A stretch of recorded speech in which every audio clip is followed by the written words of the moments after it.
know, when I sat down with Kyle looking at cinematics, the first thing we did on all of them is we sat together and we said, what was the intention? And so I was like, hey, the reason he salutes there, or the reason he kind of hesitates there, or the reason what we were trying to get across was this.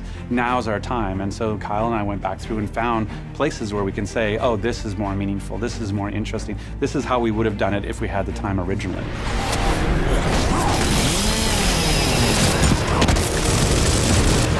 You know, our first step in the process was to sit down and watch everything and get Rod's feedback on it and really kind of focus on those key moments that he wanted to really, you know, nail. So what we wanted to do was work on Rom's execution of Min. There's a lot that went into that moment and trying to make you hate Rom, show his power, but and then transition the power within the squad to Marcus. On all the cinematics for this Gears game, we kind of had already a template in place from the original. We tried to punch up some of the sequences, and storyboarding was kind of integral to that, kind of figuring out what we wanted to play up, when we wanted to kind of keep the same.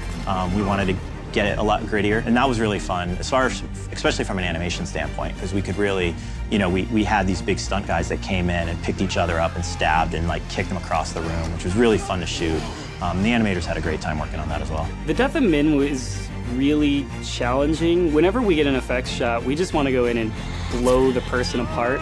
But of course, with Min, we had to be restrained. We added more edits, more cuts, but tried to keep that kind of documentary handheld style, almost like an opera. Like it's this gory scene, but you want to kind of make it beautiful too. So we can get really tight on characters now. We can do full facial close-ups and get all the subtlety. It's a lot more believable, and it's a lot, you know, it's definitely grounded more in reality now. So, you know, even the details of the wrinkles and the skin sliding over bone and all of those kind of things really help to sell the emotion of those characters. Now when we show Marcus watching Min get executed by Rom, we get right up in his face. So you can just kind of see the emotion, and it's really believable. You know, when you look at Chopper Crash, the original Chopper Crash, Min spends a lot of time kind of unaware of Rom behind him. We had him like notice sooner and turn, and then try to shoot and try to take on Rom, and then Rom defeats him even though he's sort of bringing the attack. You know, smooth this out, but also puts more meaning into Min's death, that he actually didn't just get caught by surprise, that he actually saw the threat and attempted taking it head on, but still to no avail.